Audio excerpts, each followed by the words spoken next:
அபிஷேகத்தினால் கர்த்தர் எதையும் செய்ய இயலும். அதை நாம் விளங்கிக் கொள்ள வேண்டியது அவசியம். இன்னைக்கு நான் இதை செய்வேன், அதை எடுத்து போட்டு இதை செய்வேன்னு சொன்னார்னா முடியுமா அப்படிங்கிற ஒரு கொஸ்டின் உங்களுக்குள்ள எழும்பியிருக்கு. அதனால் உங்களில் அநேகருக்கு அந்த தேவன் செய்ய போகிற மகத்தான செயல்களை பெற்றுக்கொள்ள ஒரு தகுதியற்ற ஒரு நிலவரத்தில் நீங்கள் அமர்ந்திருக்கிறீர்கள். ஒன்று, சிம்சோன் மாம்ச சரீரத்தில் ஒரு அபரிமிதமான பலன் இறங்குங்கிறதுக்கு அடையாளம் யாரு? சிம்சோன். அதாவது ஒரு மனிதனுக்கு கெப்பாசிட்டி இவ்வளவுதான், அவ்வளவுதான், ஒரு லிமிட் தான்.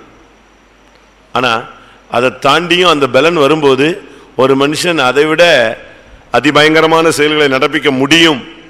அதுவும் இந்த மாம்ச சரீரத்திலே செய்ய முடியுங்கிறதுக்கு இவன் ஒன்றும் ராட்சசன் அல்ல, சாதாரண மனுஷன் தான். ஆனால் இவனுக்குள்ள அந்த அபிஷேகம் வர்ற வரைக்கும் இவனும் சாதாரண மனுஷனாக தான் இருந்தான். ஆனால் அபிஷேகம் வந்த பின்பு அவன் அசாதாரணமான செயல்களை என்ன செய்தான். ஒரு பலன் வரும்பொழுது கர்த்தர் அந்த மாம்ச பலத்தை எடுத்துட்டு அவனை சோராவுக்கும் எஸ்தாவோலுக்கும் நடுவே தானின் பாளையத்தில் இருக்கும் பொழுது ஒரு சரியான பலத்தை கொடுத்தார். அதுக்கு முன்னால சிங்கத்தை பார்த்தா ஓடிடுவான், இப்ப சிங்கத்தை பார்த்தா நெஞ்சிருவான், ஏத்துனு கிழிச்சிருவான். அந்த அளவு ஒரு பலன் உங்க சரீரத்தில். அப்படி ஒரு சக்தியை நீங்க பெற்றுக்கொள்ளணும். என்னால் வேலைக்கு போக முடியல, அந்த வேலையை செய்ய முடியல, இது ரொம்ப வெயிட்டா இருக்கு, இதை தூக்கக்கூடாதுன்னு சொல்லியிருக்காங்க, இதை செஞ்சா எனக்கு அது ஆயிடும் இதாயிடும். இதெல்லாம் நம்முடைய அறிக்கைகள். ஏனென்றால் நம்முடைய சரீரத்தில் அவ்வளவு பலவீனத்தின் வல்லமைகள் என்ன செய்யுது? போராடுது. அப்போ நாம் இந்த நாட்களில் கர்த்தர் சொல்றார், நான் என் பலனை உனக்கு தர்றேன். அப்போ கர்த்தருடைய பலன் வரும்போது நீ பெரிய காரியங்களை செய்ய முடியும். அதனால தான் அந்த பலத்துக்கு நீங்க காத்துருங்கன்னு. நீ இந்த நனைஞ்ச கோழி மாதிரி லேசா சோத்திரம் சோத்திரம் சோத்திரம் அல்லேலூயா ஆமென் ஆமென் இப்படி வர்ஷிப் பண்ணிட்டுனா அதுக்கு ஒன்றும் நடக்காது. சரியான ஒரு உன்னதத்தின் பலன் வந்தா உனக்கு முன்னால இருக்கிற கோட்டை கதவை நீ என்ன செய்வ? கீழோடு பிடுங்குவாய். வெங்கல கதவுகளை கர்த்தர் உனக்காக உடைக்கிறது இல்லை, நீயே உடைப்பாய். அந்த அபிஷேகம் இருக்கு, அந்த பலன் சரீரத்தில் ஒரு அபரிமிதமான ஒரு சக்தி இறங்கும். ஒன்று. ரெண்டாவது, பெசலேயேல்.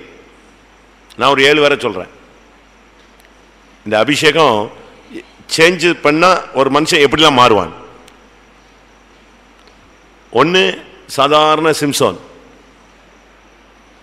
அவன் பேசாம இருந்துகிட்டே இருந்தான், வெயிட் பண்ணிக்கிட்டே இருந்தான். அந்த பலன் இறங்குறதுக்காக நெஞ்சிக்கிட்டே இருந்தான். வருஷ கணக்காக காத்திருந்தான். அந்த பிரதிஷ்டையை காத்துக்கிட்டே வந்தான். கரெக்டாக ஒரு நாள் ஒரு சக்தி இறங்குச்சு. அது பிறகு அவனுக்கு முன்னால் எவனுமே நிற்க முடியாது, சிங்கம் நிற்க முடியாது, மனுஷன் நிற்க முடியாது, நரி நிற்க முடியாது, கோட்டை கதவுகள் நிற்க முடியாது, எவனுமே நிற்க முடியாது. அப்படி ஒரு சக்தி அவனுக்குள்ள வந்துருச்சு. ஒன்று. ரெண்டாவது, பெசலேயேல். அவன் ஒரு சாதாரண ஒரு கார்பெண்டர், ஒரு இல்லைன்னா சாதாரண ஒரு ஸ்கில்ஃபுல்லான ஒரு ஆள். என்ன வேலை சொன்னாலும் தங்கம் வெள்ளி மரம் கல் எந்த வேலையை சொன்னாலும் முடியாதுன்னு சொல்ல மாட்டான். தன்னால் முடிஞ்சாலும் வேலை செய்வான். ஆனால் கர்த்தர் அவனை அபிஷேகித்தார் பாருங்க. அவன் எத்தனையோ வீடு கட்டியிருப்பான், மாளிகை கட்டியிருப்பான். ஆனால் கர்த்தர் பைபிள்லேயே ஆசரிப்பு கூடாரத்தை செய்யறதுக்கு ஒரு ஆள் தான் யூஸ் பண்ணார். யார் தான்? அவனை அப்படியே தன்னுடைய வாசஸ்தலத்தை உருவாக்குறவனா மாற்றிட்டார். அருமையான ஒரு சேஞ்சஸ். பாஸ்டர் டானை குறித்து நீங்கள் படித்து பார்த்தீங்கன்னா அவர் ஒரு இன்ஜினியர், பொறியாளர், ஒரு சிவில் இன்ஜினியர். ஆனால் கர்த்தர் அவரை சியோனின் மகிமையை காட்டிட்டு சொன்னார், நான் உன்னை எதுக்கு கொண்டு வரேன்? சியோனுக்கு ஒரு பொறியாளராக கொண்டு வரேன்னு கொண்டு வந்தார். அதனால தான் பவுல் சொல்லுகிறார், நான் ஒரு புத்தியுள்ள சிற்பாசாரியை போல அஸ்திபாரம் போட்டேன். அப்படியே அவரை மாற்றிட்டார். அதுபோல இந்த கூட்டத்தில் உங்களுக்கு பிஸ்னஸில் ஒரு லிமிட்டான அறிவு இருக்கும், ஒரு புத்தி இருக்கும், ஒரு வெளிப்படுத்தல் இருக்கும். இப்படி போனால் கூட 100 ரூபா கிடைக்கும், இப்படி போனால் கூட 50 ரூபா கிடைக்கும், இப்படி போனால் இந்த கிடைக்கும் அது கிடைக்கும். இப்படித்தான் நம்முடைய மைண்ட் ஓடிட்டே இருக்கும். ஆனால் கர்த்தர் இன்னைக்கு பெசலேயேல் அபிஷேகத்தில் கொண்டு வந்தார். அந்த அபிஷேகம் வந்தபோது அவன் சும்மா கரெக்டாக அந்த ஆசரிப்பு கூடாரத்தை செஞ்சான். கர்த்தருக்காக யூஸ் பண்ணான். அபிஷேகங்கிறது தான் ஆண்டவருடைய வல்லமை நமக்குள்ள இருந்து பிரகாசிக்கக்கூடிய ஒரு சக்தி. நீங்கள் உங்கள் ஞானத்தை வச்சு ஒன்றுமே பண்ண முடியாது. அதை வச்சு அதுக்கு தான் நான் சொன்னேன், அவர் ஞானத்தை இடங்கூடன்னு. முதல் தீர்க்கதரிசனம் வர்றதும் எனக்கு வர்றதுக்கு முன்னால் எனக்கு இந்த வார்த்தை கிடச்சிது. சரி, இன்னொன்று டைம் ஆன பிறகு சொல்லலான்னு நினச்சா அதுக்குள்ளே தீர்க்கதரிசனம் ஸ்டார்ட் ஆகிடுச்சினோடனே நான் அது பிறகு ஸ்டடி எடுக்க விரும்பலை.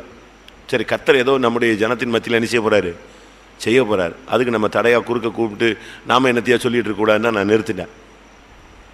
அபிஷேகம் வரும்போது பெசலேயேல் ஆசரிப்பு கூடாரத்தை உருவாக்கக்கூடிய சிற்பாசாரியாய் மாறினான். அதுக்கு முன்னால் அவன் வீடு கட்டியிருப்பான், பணப்பட்டி செஞ்சுருப்பான், என்னெல்லாமோ செஞ்சுருப்பான், கதவு ஜன்னல்னு செஞ்சுருப்பான். ஆனால் அதுக்கு பிறகு செஞ்சதெல்லாம் என்னது? மகா பரிசுத்த ஸ்தலங்கள். பிரகாரத்தை உண்டு பண்ணினான், பரிசுத்த ஸ்தலத்தை உண்டு பண்ணினான், மகா பரிசுத்த ஸ்தலத்தை உண்டு பண்ணினான். எப்படி அவனுடைய லைஃப் அப்படி அழகாக சேஞ்ச் பண்ணி விட்டார் பார்த்தீங்களா? இது அபிஷேகம். உன்னைய கர்த்தரால் மாற்ற முடியும்.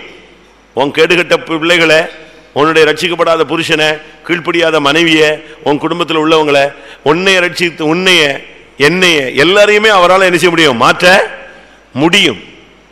மாற்றத்தின் பெயர் தான் கிறிஸ்தவம். மூணாவது பவுல், அவர் சொல்லாரு, எனக்கு நன்மை செய்யறது என்னிடத்துல இல்லவே இல்லை. நன்மை செய்யணும்னு ஆசை மட்டும்தான் சும்மா பெயரில் இருக்க தவிர என்னால் நன்மை செய்கிறது என்னிடத்தில், நன்மை என்பது என்னிடத்தில் இல்லை. நான் விரும்பாத தீமையை என்ன செய்கிறேன். காரணம், எனக்குள்ள பாவ பிரமாணம் செட்டில் ஆயிடுச்சு. நன்மை என்னிடத்தில் இல்லைன்னு ஓப்பனாக அறிக்கை செய்கிறார் ஒரு அப்போஸ்தலன். ஆனால் இந்த அபிஷேகம் வரும் பொழுது இவனை யாரை மாற்றிருச்சு? நன்மை செய்கிறவனாக மாற்றிவிட்டார். அந்த அபிஷேகம் வர்றதுக்கு முன்னால் சொல்கிறாரு, நிர்பந்தமான மனுஷன் நான். ஆனால் அபிஷேகம் வந்த பிறகு கிறிஸ்துவின் ஜீவனுள்ள ஆவியின் பிரமாணம் என்ன இணைஞ்சிருச்சு. அதனால தான் தீமை செய்த நீங்கள் நன்மை செய்ய முடியும். எதனால? அபிஷேகத்தை. பேச்சில் தீமை, பார்வையில் தீமை, எண்ணங்களில் தீமை, உணர்வுகளில் தீமை, இதெல்லாம் மானுஷீகத்தில் உள்ளதான நிறைவின் பாதை. ஆனால் அபிஷேகம் வரும்போது நீ நன்மை செய்வ, நன்மையாக பேசுவ. இயேசு நன்மை செய்கிறவராய் இந்த பூமியிலே சுற்றி திரிந்தார். அபிஷேகம் ஒரு மனுஷனுக்குள்ள இருக்கிற தீமையை அப்படி வேறோட பிடிங்கிடும். யோசேப்பு நினைச்சிருந்தா 12-11 பேர் வந்தானே, 10 பேரே நெஞ்சிருக்கலாம், கொன்றிருக்கலாம், இல்லை அணுவா சித்திரவதை பண்ணி நெஞ்சிருக்கலாம், சாவடிச்சிருக்கலாம். ஆனால் அவனுக்கு நன்மையின் ஊற்று அவனுக்குள்ள இருந்துச்சு. அப்படி அவனை மாத்திருச்சு. அழ வேண்டியது அவங்க, அழுதது யாரு? யோசேப்பு அழுதான். தீமை செஞ்சவங்க அழுதாங்க, தீமை செஞ்சவங்க அழல, நன்மை செஞ்சவன் செஞ்சான் அழுதான். யோசிச்சு பாருங்க எப்படி இந்த பவுலை நன்மை செய்கிறவராய் மாற்றினார். இந்த அபிஷேகம் தான். கர்த்தர் இதுக்கு இந்த கூட்டத்தில் ஒரு சிலருக்கு அது செய்கிறார். அதை யாருக்கு கிடைச்சதோ லக்கி பர்சன்ஸ் அவங்கெல்லாம். ஏன்னா அவர் சொன்னதை நிச்சயமாக செய்யாமல் அவருடைய வசனம் வெறுமையாக என்ன செய்யாது, திரும்பாது. உன் பிள்ளையாக இருக்கலாம், உன் மனைவியாக இருக்கலாம், உங்கள் புருஷனாக இருக்கலாம், உங்களுடைய பக்கத்தில் இருக்கிற ஊழியக்காரங்களாக இருக்கலாம். யாருக்கெல்லாம் இந்த சான்ஸ் கிடைக்குதோ அவங்கெல்லாம் அதிர்ஷ்டக்காரர்கள் தான். ஒன்று ஒரு சரீர பலன், ரெண்டாவது அறிவு, தேவனுடைய அறிவு, மூணாவது தேவனுடைய நன்மை, நாலாவது சாலமோன். அவன் சும்மா ஞானியும் கிடையாது, ஒன்றும் கிடையாது. அவங்க அம்மா போய் ஏதோ காலில் கையில் விழுந்ததுனால என்ன கிடச்சிருச்சு? ராஜ அபிஷேகம் கிடச்சிருச்சு. அவனுக்கு ஒரு பிரச்சனையை கொண்டு வந்தால் ஒன்றும் டீல் பண்ண தெரியாது. அவனுக்கு என்ன பண்ணுன்னு தெரியாமல் கடைசியில் கிபியோனில் போய் பலி செலுத்திட்டு ராஜா வீட்டுக்கு கூட வராமல் எங்கேயே படுத்துக்கிட்டான், அங்கேயே படுத்துக்கிட்டான். ஏன்னா அவனுக்கு அங்கே போய் என்ன செய்ய போகிறோம், அரண்மனையில் போய் இங்கேயே ஆண்டோடைய சன்னிதியில் கிடப்போம் அப்படின்னு படுத்துட்டான். ஒரு ராஜா அங்கே தங்குவானா? எப்படி? கிபியோனில் போய் பலி செலுத்திட்டு அங்கேயே படுத்துக்கிட்டான், கர்த்தருடைய வீட்டிலே படுத்துட்டான். அங்கேயே ஆண்டவரே எங்கள் அப்பா போகிறதுக்கு முன்னால் இப்படி ஒரு போஸ்டிங் கொடுத்துட்டாரு, நானும் கேட்டேன், எங்கள் அம்மா சொல்லிட்டாங்கன்னு கிடச்சிருச்சு. இப்போ இருக்கிறத பார்த்தா எல்லாம் சிங்கம் புலியாக இருக்கான். யார் இருக்கா? ஒவ்வொருத்தனா இருக்கான். எவன் எங்கள் கையில் அண்ணன் தம்பி கையில் சிக்குவேன்னு தெரியாது. எல்லாம் போட்டி போட்டு பெரிய ஞானிகள்லாம் இருக்காங்க. இப்படி இருக்கு அப்படின்னு பலி செலுத்திட்டு வீட்டுக்கு போகாமல் எங்கே கிடக்கிறான்? கர்த்தருடைய வீட்டில் கிடக்கிறான். அங்கேயே கர்த்தர் அவனுக்கு இடைப்பட்டார்.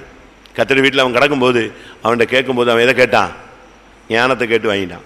அதுக்கு பிறகுதான் அவனுடைய ஆட்சியினுடைய தன்மை மாறினது, நியாயம் வழங்கும் தன்மை மாறினது, அவனுக்கு நீதிமொழிகள் உண்டானது, பிரசங்க வார்த்தைகள் வந்தது.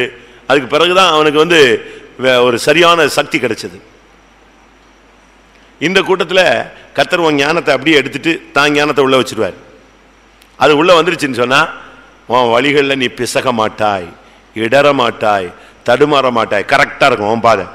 இது வரைக்கும் உன் ஞானத்தில் போய் முட்டி மோதி அழுது மிஸ் பண்ணிட்டேன்ல, ஏதோ விட்டுட்டேனே, இப்படி செஞ்சிருக்க கூடாது, அப்படி செஞ்சிருக்கலாம், இப்படி நம்ம யூகிச்சு முட்டிக்கிட்டு இருக்கோம். ஆனா இன்னைக்கு அபிஷேகத்துல இந்த ஞானத்தை தூக்கிடுறாரு, அவர் ஞானத்தை கொண்டு வந்து உள்ள வச்சிருவார். அதுக்கு பிறகு உன்னுடைய சிங்காசனத்தை அசைக்கிறதுக்கு என்ன கிடையாது, எவனுக்கும் அதிகாரம் கிடையாது. யாரு உன்னை செக் பண்ணாலும் உன்னை ஞானத்தை பீட் பண்ண முடியாது. அஞ்சாவது, நான் சொல்றது பிரசங்கத்துக்காக சொல்லல, இன்னைக்கு செய்ய போற காரியத்தை தான் சொல்லிக்கிட்டே வரேன். கிடைச்சா நீங்கள்லாம் அடிச்சுட்டு போயிடுங்க, வாங்கிட்டு போயிடுங்க. இல்லை கடை போட்டுட்டு அவங்க அங்கே ஏசிட்டாங்க பேசிட்டாங்க, என்ன பண்ணுறது, இப்படி சாகிற வரைக்கும் முக்காடு போட்டு கவுந்தே கடந்து எந்திரிச்சு போகலாம். பிரதர்ஸ் கூட ஒரு சிலர்லாம் இந்த சிஸ்டர்ஸ் மாதிரி கவுந்துக்கிறாங்க, எங்கேருந்து படித்தாங்கன்னு தெரில. இதெல்லாம் விட்டுருங்க, போட்டு முழங்கால உன் ஃபேமிலியை ரன் பண்ணதுக்கு, யுத்தத்தை ஜெயிக்கிறதுக்கு போட்டு முட்டி மோதணும், அடிக்கணும் அபிஷேகத்தில். பேதுரு நார்மலாகவே ரொம்ப ஒரு அலசடியான ஆள், அதிக பிரசங்கி, இடக்க மடக்கா பேசுவான், எது கேட்டாலும் டக்குன்னு என்ன செய்வான், உடனே பதில் சொல்லுவான். அதை செஞ்சிருமா, இதை செஞ்சிருமா, அப்படி பண்ணிடுமா, இப்படி பண்ணிடுமா, இனி மறுதளிச்சிருவேன். யாரு, நானா? நான் ஏன் மறுதளிக்க உண்மையை போட்டு படக்குன்னு பேசுவான். ஆனா சூழ்நிலை வந்தா மறுதளிச்சு தான் காட்டினான். நாணல் அவன், சீமோன்னா நாணல்.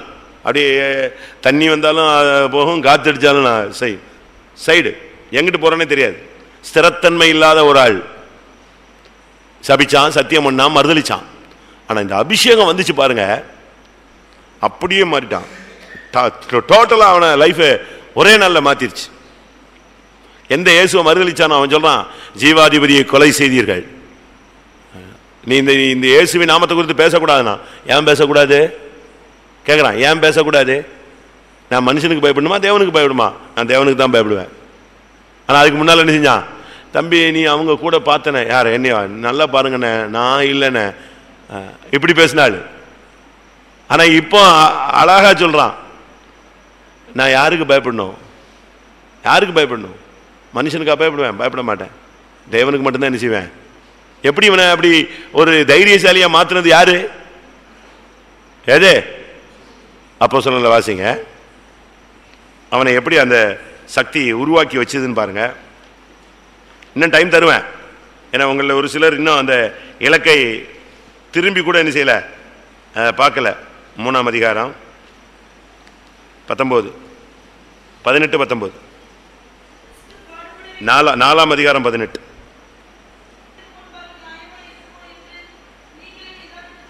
நாங்கள் கண்டவைகளையும் கேட்டவைகளையும் பேசாமல் இருக்க கூடாது. நான் எப்படி பேசாம இருப்பேன்? அதை பேசத்தான் செய்வேன். எப்படி இவனை மாத்திருச்சே? அபிஷேகம்.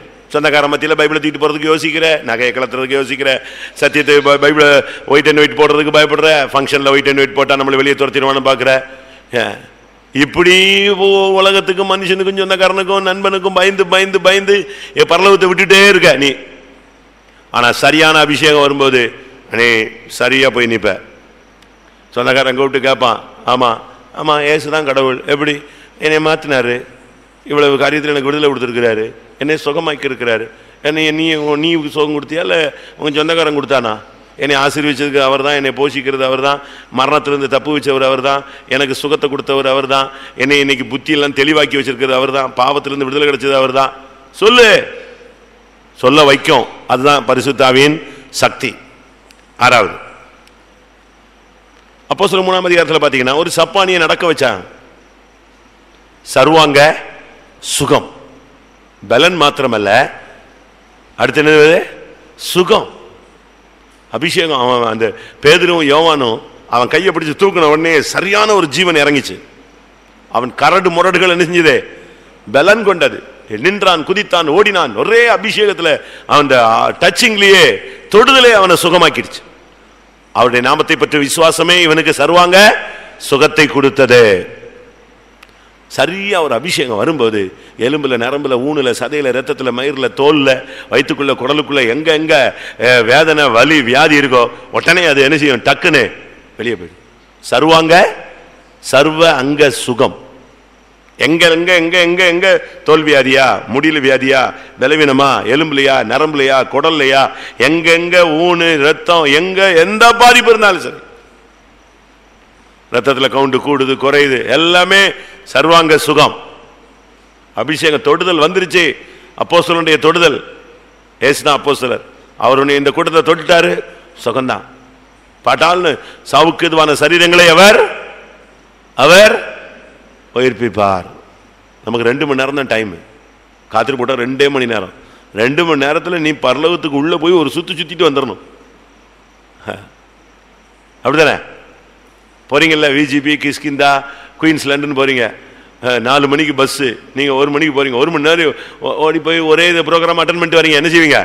இதில் ஏறிடுமா, அதில் ஏறிடுமா, அங்கே ஓடு, இங்கே ஓடு, ஓடு, கொடுத்த காசுக்கு தெருவா ஓடு, நாய் மாதிரி ஓடு ஓடு ஓடு. ஏன்னா 150 ரூபா ஃபீஸு, 250 ரூபா பில்லு. உண்மைதானே நான் சொல்கிறதே? அப்படி தானே? இதில் ஏறி அதில் இறங்கிடுவான். பாதி இறங்கியிருக்குமா, நிப்பாட்டு அடுத்ததில் ஏறுறாமா, அடுத்ததில் ஏறு. 2 மணி நேரத்தில் நீ பூலோகத்தை விட்டு வந்து சியோனுக்குள்ளே போயிட்டு வெளியே வந்துடணும். எருசலேமுக்குள்ளே போயிட்டு வந்துடணும். யோவானை படித்தீங்கன்னா, அப்போஸ்தலனாகிய யோவான் பத்மிதீவில் கிடந்தது. சரீரம் தான் பத்மிதீவு. அங்கே ஒரு மைன்ஸில் வேலை பார்த்தானா. ஒரு மைன்ஸில் தான் அவனை வேலை பார்க்க வச்சுருக்காங்க, கணக்கு எழுதுறதுக்கு. அங்கே அப்பா ஆள் எங்கே போயிடுவார்? டிரான்ஸ், அப்படியே மயங்கிடுவார். ஆவி எங்கே போயிடும்? நான் மகிமையடை இந்த மனவாட்டியை பார்த்தேன். திரும்பி வந்து சொல்வார். கூட உள்ளவன் உடனே வேகமாக எழுதுவானா. திறத்துயப்பிலவோ எவனோ ஒருத்தன் கூட இருந்தானா. என்ன ஐயா பார்த்தீங்க? நான் இப்போ தான் பார்த்தேன். பெரிதும் உயரமான பருவத்துக்கு என்னை கொண்டு போனார். இதோ மகிமையடைந்த மனவாட்டியை உனக்கு காண்பிக்கிறேன்னு சொன்னார். உடனே டக்கு டக்கு டக்கு டக்குன்னு எழுதுறது. பெருகமு சபைக்காக கர்த்தர் என்கிட்ட பேசினார். உடனே எழுதுவான், ஒரு பேப்பரில் எழுதுவான். அந்த கப்பல் போகும். அந்த மைன்ஸில் வெட்டி எடுக்கப்பட்ட கல்லெல்லாம் கப்பலில் போகும். அதில் சாப்பாடு கொண்டு போகிறவன் கையில் இதை கொடுத்துருவான். எதை கொடுத்துறது? இந்த பேப்பரை கொடுத்து விட்டுறது. போ அங்கே போன்னு. அங்கே கரெக்டாக இறங்கின உடனே இவன்கிட்ட செய்தி வாங்குறதுக்கு யார் வருவா? சபைகளிலிருந்து ரகசியமானவங்க வந்து கேட்டு அந்த பேப்பரை வாங்கிட்டு போவாங்க. வாங்கி போய் அது என்ன சபைன்னு பார்த்து அந்த சபையில் லெட்டர் கொடுப்பாங்க. அவங்க அங்கே வாசிப்பான். நான் உன் கிரியைகளை அறிந்திருக்கிறேன், உன்மேரில் எனக்கு ஒரு குறை உண்டு. இப்படித்தான் பரலோகத்தில் போய் ஒன்று ஒன்றா பார்த்துட்டு வந்து எழுதினார். 2 மணி நேரம் ஆயிடுச்சு. 2 மணி நேரம் உட்காந்து அழுது சோத்திரம். முடிஞ்ச பிறகு 8:30 என்ன வருது? இப்படி யோசிச்சுட்டு இருக்கக்கூடாது. இதுக்குள்ள நீ எல்லாத்தையும் உதறி போட்டு இனி வரும் உலகத்தின் பலனை ருசி பார்த்துடணும், டேஸ்ட் பண்ணிடணும். ஹோட்டலுக்குள்ள போயிட்டு அப்படியே எல்லாத்தையும் சுற்றி பார்த்து நல்லா இருக்கு ஹோட்டல்னா போவ நீ ஏதோ ஒன்று நீ வாங்கி டேஸ்ட் பண்ற. அதே போல இந்த கூட்டத்தில் நீ உட்கார்ந்துட்டு சோத்திரம் பண்ணக்கூடாது. எங்க போனோம்? இனி வரும் உலகத்தின் பலனை ருசி பாரு, பரம ஈவே ருசி பாரு. போ மேலே போய் ஒரு ரவுண்ட் அடிச்சுட்டு வா. 2 மணி நேரம் கழிச்சு வா. தண்ணி தெளிச்சு எழுப்பி விடுறேன். சாட்சி சொல்லு. நாளை காலையில் எழும்பி நான் பரலோகத்தை பார்த்தேன் சொல்லு. இதுதான் சபை, இதுதான் ஊழியம். இதை விட்டு முக்காடு தான் காலத்துக்கு தான் போடுறோமே. அல்ல பிரதேசம் முக்காடு தான் போடல, தவிர தலையை கீழே போட்டுக்கிறது அதுவே முக்காடு தான். முஸ்லீம் மாதிரி ஒரு துண்டு கூட கொண்டு வாங்க வரும்போது, போட்டுக்கோ. போட்டு முழங்கால நின்று முட்டி மோதி இவ்வளவு நேரத்தில் கர்த்தருடைய வல்லமை அனுபவிச்சிருவேன். சர்வாங்க சுகம். கடைசி மரியாள், ஒரு சாதாரண பெண், ஒரு தச்சனுடைய மனைவியாக மாற வேண்டிய ஒரு ஆள். அவளுக்கு பெரிய கனவு கிடையாது, எதிர்பார்ப்பும் கிடையாது, ஒரு பெரிய சாதனையாளராக மாறணுங்கிற சிந்தையும் கிடையாது. ஆனா அவளுக்குள்ள இந்த அபிஷேகம் வந்தபோது யாரையே உருவாயிட்டா? ரட்சகரே உருவாயிட்டார். அப்படியே கர்த்தருடைய வல்லமை, உன்னதத்தின் பலன், அந்த நிழல் வந்துச்சு. டோட்டலா அவர் சேஞ்ச் லைஃப். அடுத்த செகண்டே யார் உள்ள வந்துட்டா? கிறிஸ்து அவளுக்குள் உருவாகிட்டார்.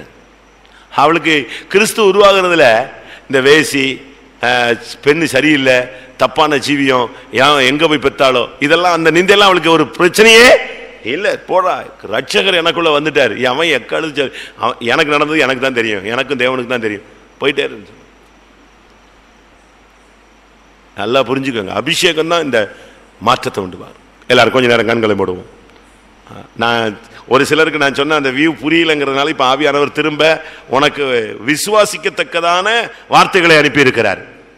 நீ அதை கேட்ச் பண்ணிட்டு இன்னும் ஒரு 10 நிமிஷமோ 20 நிமிஷமோ போட்டு போராடி, கர்த்தாவே எனக்கு ஒரு பலன் தாங்க, இந்த சரீரத்துல எனக்கு ஒரு பலன் தாங்க, ஆமென், எனக்கு அறிவு புத்தி தாங்க, உம்முடைய அறிவை தாங்க, எனக்குள்ள ஒரு பரிசுத்த ஸ்தலம், மகா பரிசுத்த ஸ்தலம் நான் உண்டாக்க வேண்டும் ஆண்டவரே, ஆமென். தீமை செய்ய நான் பழகி போய்விட்டேன், இனிமேல் நன்மை செய்கிறவனா என்னை மாற்றி விடும் ஆண்டவரே. எனக்கு உலகத்துல எப்படி பேசணும், எப்படி நடக்கணும், எப்படி பழகணும், என்னென்ன செய்யணும், யார்கிட்ட எப்படி நடந்துக்கணும்னு எனக்கு தெரியல சுவாமின்னு கேளு. கர்த்தர் உனக்கு ஞானத்தின் ஆவியா இறங்கி வருவார். எனக்கு பயம் இருக்கு, மறுதலிச்சிடுறேன், சபிச்சிடுறேன், சத்தியம் பண்ணிடுறேன், என்னால கர்த்தருக்காக சாட்சியா நிக்க முடியல, கேளு. ஒரு அபிஷேகம் வரும் பொழுது பேதுருவை சீமோனை பாறையாய் மாற்றினவர் உன்னையும் பாறையாய் மாற்றுவார். ஆமென். எனக்கு சுகவீனம், என்னால் நடக்க முடியல, என்னால் உட்கார முடியல, எழும்ப முடியல, எனக்கு சத்தியத்தில் நடக்க முடியலன்னு சொல்ற சப்பானிய போல இருக்கிறியா? கர்த்தருடைய வல்லமை வரட்டும். இன்னைக்கு உனக்கு ஒரு சர்வாங்க சுகம், எலும்புல ஒரு சுகம், எலும்புல நரம்புல ஊனுல சதையில ரத்தத்துல மயிர்ல தோல்ல ஒரு வல்லமை இறங்கி என்னென்ன வியாதி இருக்கோ எல்லாம் வெளியே போகட்டும். எல்லாவற்றுக்கும் மேலாக நமக்குள் கிறிஸ்து உருவாகட்டும். திவ்ய சுவாவங்களுக்கு பங்குள்ளவர்களாய் மாறுவோம். ஆமென். வாஞ்சிக்கிறவங்க எல்லாரும் முழங்கால் போடுங்க. ஒரு 10 நிமிடம் அதுக்குள்ள உனக்கு அபிஷேகம் கிடைச்சா பாரு, இல்லைன்னா உட்கார்ந்துக்கோ. 10 மினிட்ஸ் சரியான ஒரு சக்தி என்னையும் உங்களையும் தொடட்டும். ஆமென். யார் பலவீனமா இருக்கிறார்களோ கர்த்தர் அவர்களை பலப்படுத்தட்டும். யார் ஞானத்தில் குறைவுள்ளவர்களா இருக்கிறார்களோ கர்த்தர் அவர்களை ஞானத்தினால் நிரப்பட்டும். யார் தீமையில சிக்கி இருக்கிறார்களோ அவர்களை நன்மை செயலாய் மாற்றட்டும். யார் உலகத்தில் ரொம்ப தீவிரமா இருக்கிறார்களோ அவருக்குள்ள பரிசுத்த ஸ்தலத்தை உண்டு பண்ணட்டும். யாருக்குள்ள பயமும் மறுதலிப்பும் இருக்கோ அவர்களை தைரியசாலிகளாய் மாற்றட்டும். யாருக்கு வியாதி அதிகமா இருக்கோ அவர்களுக்கு சர்வாங்க சுகத்தை தரட்டும். ஆமென். யாருக்கு என்ன முடியுமோ என்ன நடக்குமோன்னு கேள்வி இருக்கோ அவர்களுக்குள்ளே கிறிஸ்து உருவாகட்டும்.